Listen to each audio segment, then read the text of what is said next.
हरियाणा के इतिहास में पहली बार इतना लंबा सेशन चला है।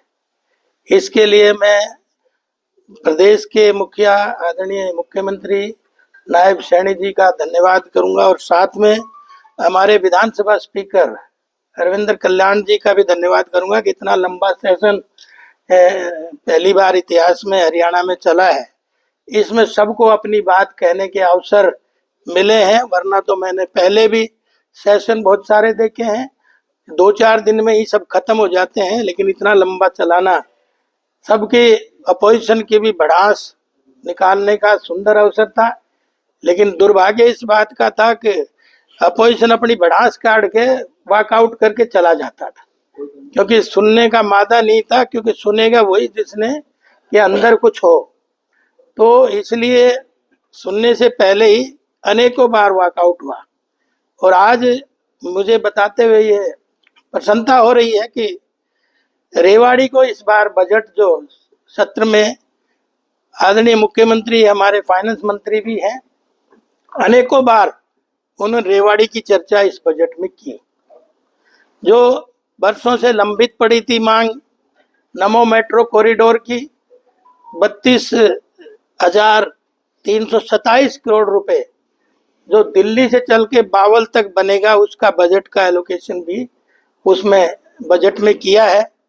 उसी के साथ हमारे यहाँ प्रदेश में 6 दुग्ध प्लांट हैं, जिसमें 2 और की घोषणा करी है।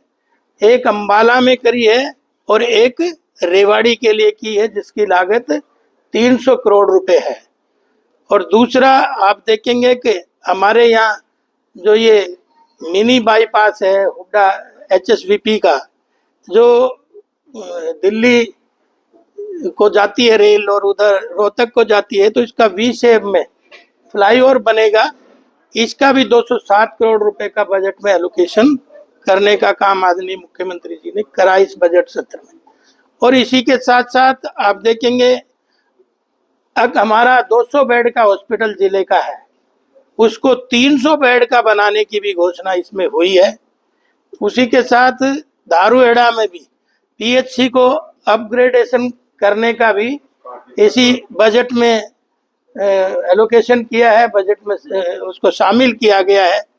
और एक ग्रामीण औषधालय बने आयुष विभाग के तरफ से, उसका भी एक नया आयुष औषधालय बनाने की भी घोषणा इसमें हुई है।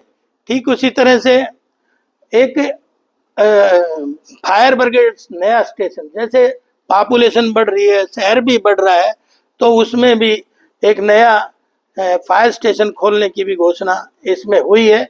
देखिए, आपने देख लिया होगा कांग्रेस का कल्चर, अब वो अपने परिवार को भी नहीं बांध सके। उनके नेताओं पे, उनके MLA को कितना भरोसा है, ये पूरे हरियाणा प्रदेश ने क्या पूरे देश ने देखा है। और बड़ी बात ये है, कांग्रेस उनके नाम उजागर करे जिन्होंने, और उनको पता भी है, पता भी इस तरह से है कि एजेंट उन्हीं का होता है। और इस बार तो और किसी पे विश्वास ही नहीं करा, एजेंट भी भूपेंद्र हुड्डा को बनाया ताकि वो देखे इनको क्या, और एक उनके प्रभारी जी को एजेंट बनाया। मतलब और किसी पे भरोसा नहीं। जब इन इस तरह की स्थिति थी, उनको पहले से अपने MLA पे इतना ही भरोसा था, तभी वो इतने बड़े बड़े खेल कर रहे थे।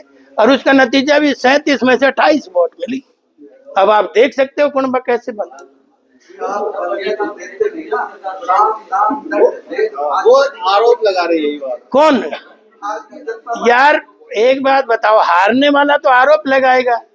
वो 2 पहलवान लड़ते हैं तो एक गिर जाता, बोल का इसका क्या मतलब हुआ? जीतते हैं जी, वो तो जीतते हैं, उनके मन को ही पता है। आरोप लगा रहे आप। अरे देखिए, इंडिपेंडेंट कैंडिडेट था, इंडिपेंडेंट लोगों ने उनको खड़ा किया था।